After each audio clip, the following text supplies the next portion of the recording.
안녕하십니까. 신인균의 국방TV 시큐리티 뉴스입니다. 자, 오늘도 아주 중요한 이 안보 소식 전해드리겠습니다.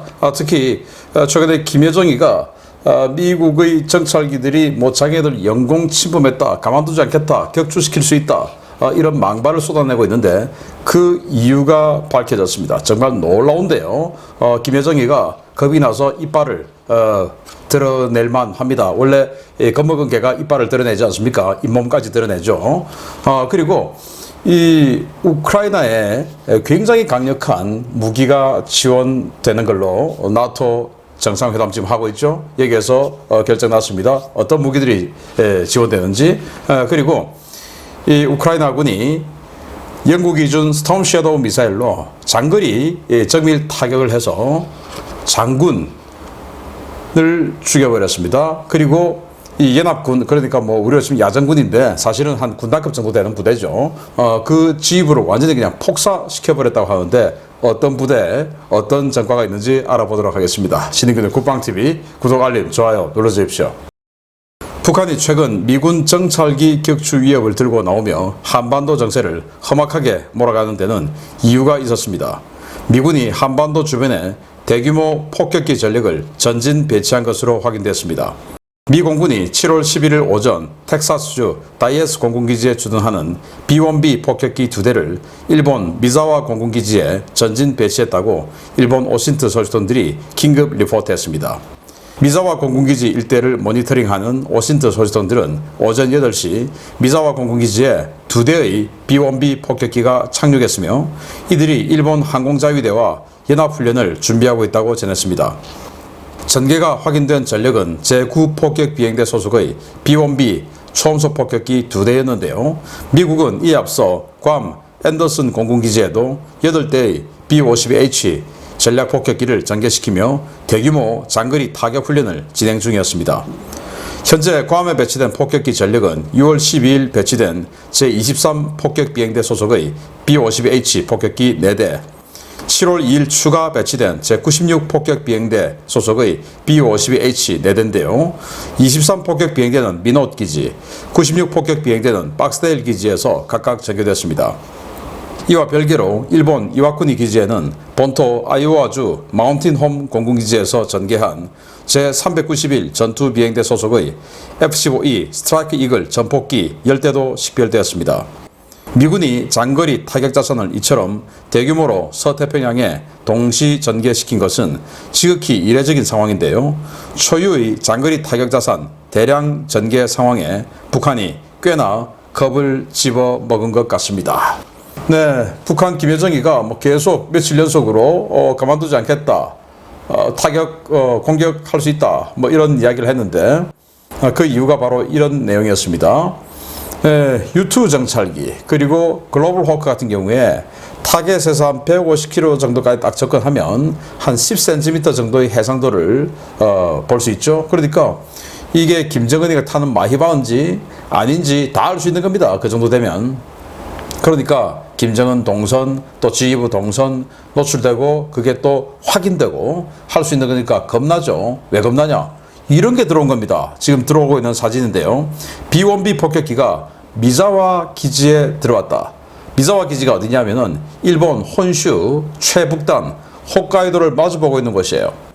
그 홋카이도를 마주보고 있는 곳에 B-1B 폭격기가 들어왔다. 이게 러시아하고 전쟁하겠습니까? 아니죠. 특히나 이 미사와 기지는 이 F-16 전투기들, 주인 미 공군의 F-16이 주둔하는 곳인데 그 F-16의 주 임무가 시드 작전이에요.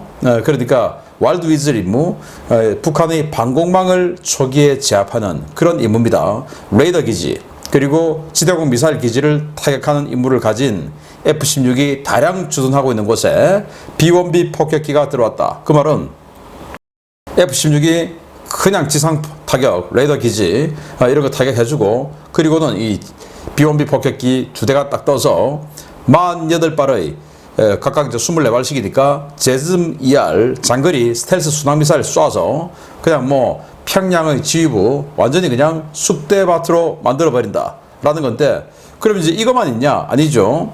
이 남쪽의 괌에 6월 12일 날 4대의 폭격기가 배치됐는데 그럼 6월 12일 날 배치되고 또 7월 달에 배치되고 했으면 얘들은 간 거 아니냐? 안 갔어요. 지금도 있어요. 인도네시아하고 연합훈련하고 다시 괌으로 돌아온 이 B-52H 4대가 있고 23비행대예요. 그리고 96 비행대 소속의 B-52H 폭격기가 또 7월 2일 날 4대가 또 왔어요. 그러니까 괌에 무려 8대의 B-52H 폭격기가 있는 거예요. 지금 괌에서는 괌을 중심으로 해서 노던 엣지 연합 공군 훈련을 하고 있는데 이 노던 엣지 훈련은 원래는 주로 이제 알래스카에서 열리면서 러시아를 상대로 한 이 전투 훈련을 하고 했던 그런 훈련이었어요. 그런데 올 5월에 23-1차 노던 엣지 훈련을 하고는 이 지휘부가 뭐라고 했냐? 이번 훈련은 또 이 노던 엣지 훈련은 전략적 경쟁자에 대한 억제력 차원의 훈련이다. 전략적 경쟁자 누구냐? 전략적이니까 핵을 가지고 있는 상대 적국에 대한 뭔가 억제력이다, 타격이다, 뭐 이런 거 아니겠습니까? 그리고는 2차 훈련이 지금 훈련인데 장소를 괌으로 옮겨서 그 규모를 대폭 키운 겁니다. 그리고 프랑스 공군까지 불러서 지금 이렇게 기념사진 찍은 건데 프랑스 공군의 A330 MRTT 공중급유기가 미 공군의 B-52H 폭격기를 공중급유해주고 있고요. 그 양쪽으로 미 공군의 F-35A 전투기 그리고 이쪽은 프랑스 공군의 라팔 전투기가 이렇게 호위를 하고 있는 이런 모습을 찍었어요. 이건 지금 뭐냐? 중국군 타격하는 훈련이죠. 그래서 이 만약에 한반도 전쟁 상황이 되면 중국 해군이 참전하겠죠. 그걸 이 B-52 지금 8대가 있으니까 뭐 이것만 한다 하더라도 160발의 LRASM AI 스텔스 장거리 대함 미사일을 쏴버리니까 완전히 그냥 중국의 항모전단 전부 순식간에 경멸시킬 수 있는 이런 전력이 되죠. 거기다가 지금 미사와 기지 여기는 오직 북한만을 염두에 둔 기지인데 여기에서 출격해서 북한 지휘부를 폭격 완전히 폭사시켜버리고 그리고 또 이게 있습니다. 아주 이례적인데 원래 오키나와에 주둔하고 있는 미공군의 F-15 전력들이 있었죠. 그런데 그 F-15 전력들은 F-15CD형 그러니까 제공전투 전문입니다.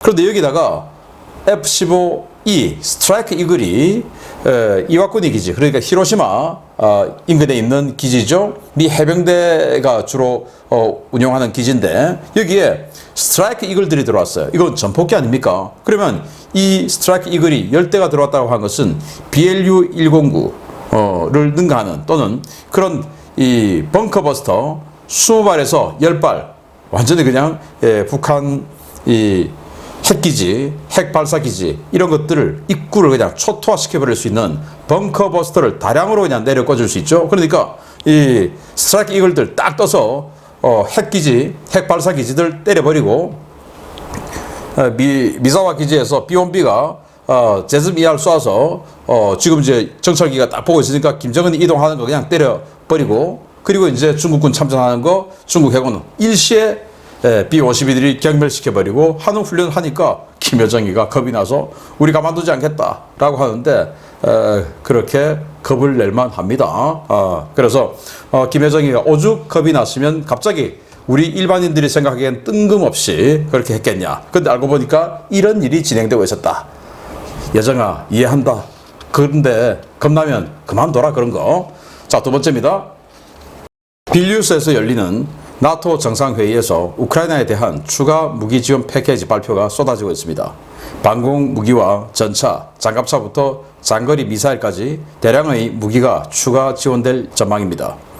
7월 11일부터 12일까지 1박 2일 일정으로 리투아니아 빌뉴스에서 열린 나토 정상회의에서 유럽 각국 정상들이 우크라이나에 대한 추가 무기 지원 패키지를 발표하며 대량의 무기를 공여하기로 했습니다.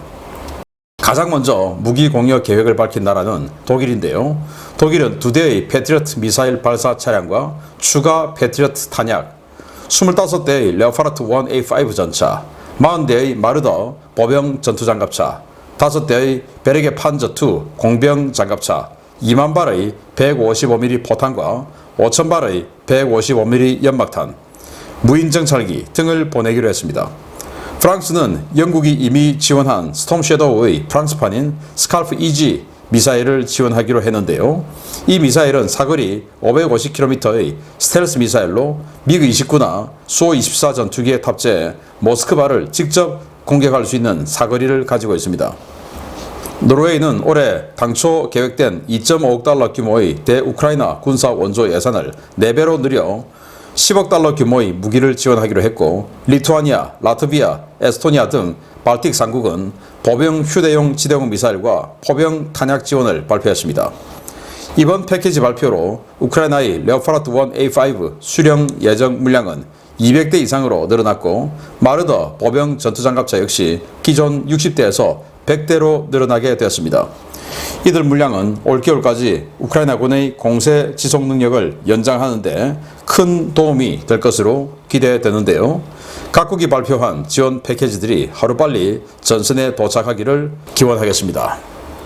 네, 나토 31개국 정상들이 이렇게 단체 사진을 찍었는데, 이거 하면서 뭐 당연히 우크라이나를 어떻게 지원할 거냐, 또 우크라이나 나토에 가입시키냐, 만약에 가입시킨다면 어떤 절차, 어떤 시기를 선택할 거냐, 뭐 이런 거 논의를 했겠죠. 자, 그래서 여기에 굉장히 의미 있다라고 생각되는 게 바로 프랑스가 공개를 발표한 스칼프 EG 스텔스 순항미사일입니다. 프랑스와 영국이 공동 개발했어요. 그래서 영국은 스톰 섀도우로 명명해서 쓰고 있었고, 프랑스는 스칼프로 명명해서 쓰고 있었어요. 그래서 이게 뭐 리비아 폭격전, 시리아 폭격전 이런 데서도 굉장히 크게 활약을 했는데, 그걸 이제 영국이 스타트를 끊어서 스톰 섀도우를 대량으로 우크라이나에 공급해줬고, 프랑스도 우리도 지원해주는 것을 검토하겠다라고 했는데, 이번 빌뉴스 나토 정상회의에서 우리는 이거 준다라고 했죠. 그 이전에 독일도 이 스톰 섀도우나 스칼프하고 비슷한 컨셉의 장거리 순항미사일 가지고 있죠. 타우러스, 우리 한국군이 가지고 있는 거. 그래서 타우러스가 좀 달라. 또 독일 야당에서도 그거 좀 줘라. 지금 뭐 창고에 잔뜩 있지 않느냐 라고 했는데 독일은 안 주겠다 그랬죠. 그래서 독일은 지금 좀 이따가 제가 독일이 주는 이 전력들 말씀드리겠는데, 이렇게 주고도 욕먹는 겁니다. 다 좋은 건 안 주고 뭐 좀 아주 2선, 3선급들만 주고 있으니까. 그래서 이 스톰 섀도우가 영국이 준 게 뭐 사용 많이 했겠죠. 좀 이따가 스톰 섀도우의 정말 뭐 초강력 전과를 또 알려드리겠는데, 그 전과가 계속 나오기까지 사용도 많이 했겠죠. 그런데 프랑스가 이제 그 추가 보급을 해준다 이건데, 최소 50여 발이 될 거다라는데, 50여 발 가지고 되겠습니까? 100발은 넘어야 되겠죠. 아무튼 550km나 날아가는 스텔스 미사일, 이거 러시아 판치르가 못 막는 거 동영상 우리 다 봤습니다. 자, 기대되고요. 독일은 그럼 뭐 주냐? 레오파르트 1A5 전차 25대 추가로 준다고 하니까 기존에 줬던 거, 또 주기로 했던 거 다 합쳐서 200대 정도의 레오파르트 1A5가 이제 우크라이나로 건너가게 되겠고, 그리고 마르더 장갑차 추가로 또 준다고 하니까 100대 정도가 되겠죠. 그런데 이 마르더 장갑차 굉장히 강력하죠. 일단 우크라이나에서는.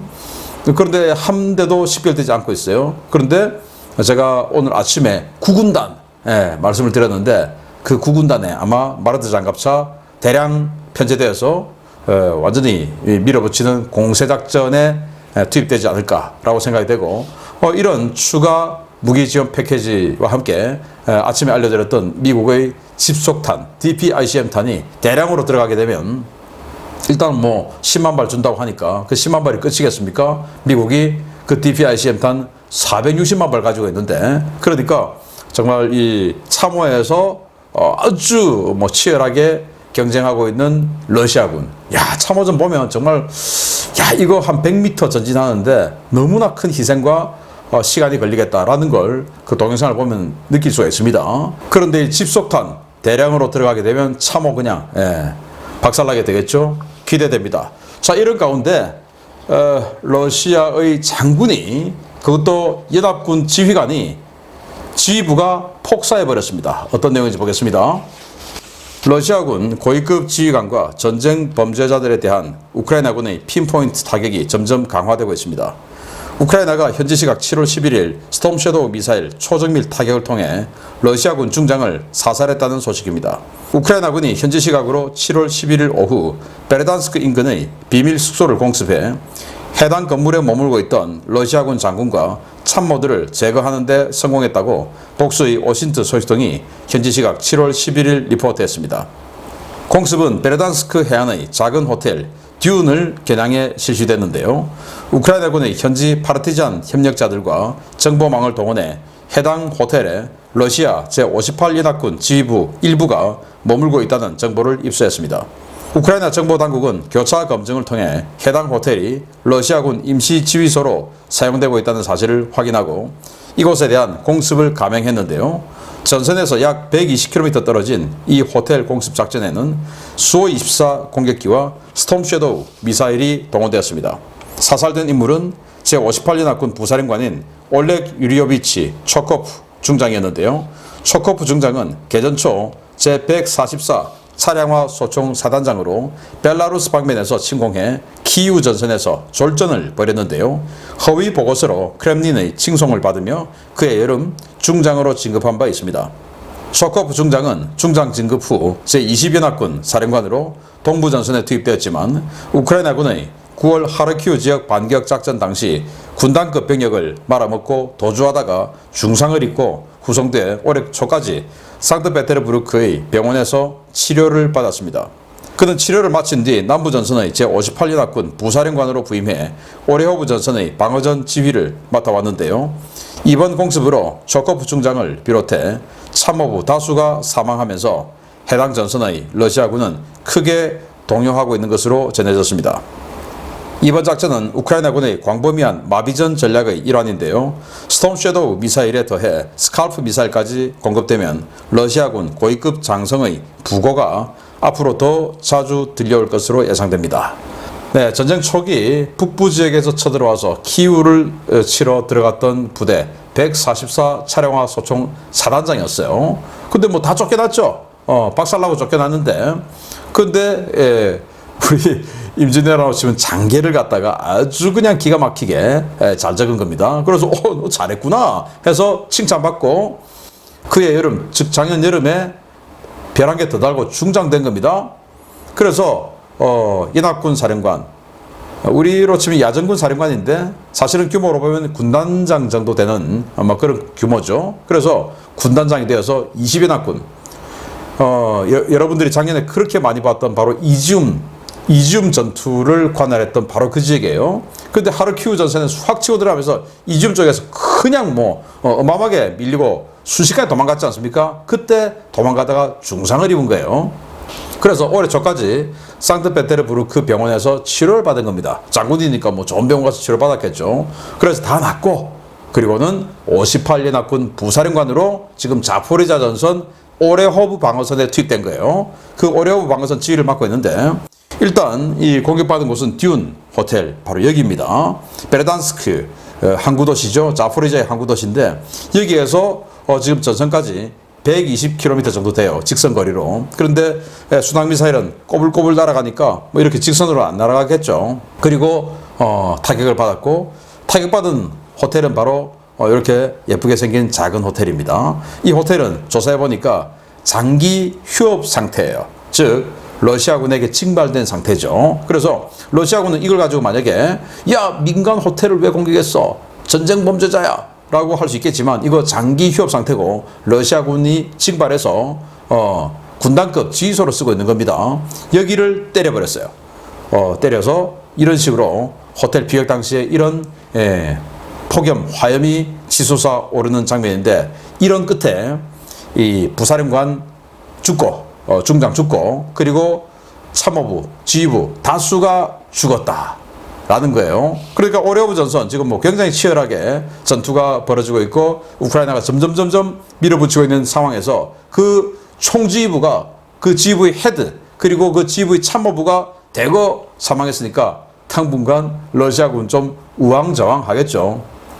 특히 58연합군은 지금 지휘부가 상당히 아주 좀 원래 분위기 안 좋았어요. 왜냐 여기 이 참모장은 좀 괜찮은 사람이라고 생각해요. 오레오브 지역에 러시아군 방어병력들이 오랫동안 지금 참모에 들어가 있는데 너무 힘들다 지금. 그래서 좀 빼줘서 휴식 좀 취해야 된다 라고 모스크바에 보고 건의를 한 겁니다. 모스크바에서 빡쳐버린 거죠. 야 니들만 힘들어? 해서 그 사람 지금 안 보여요. 예.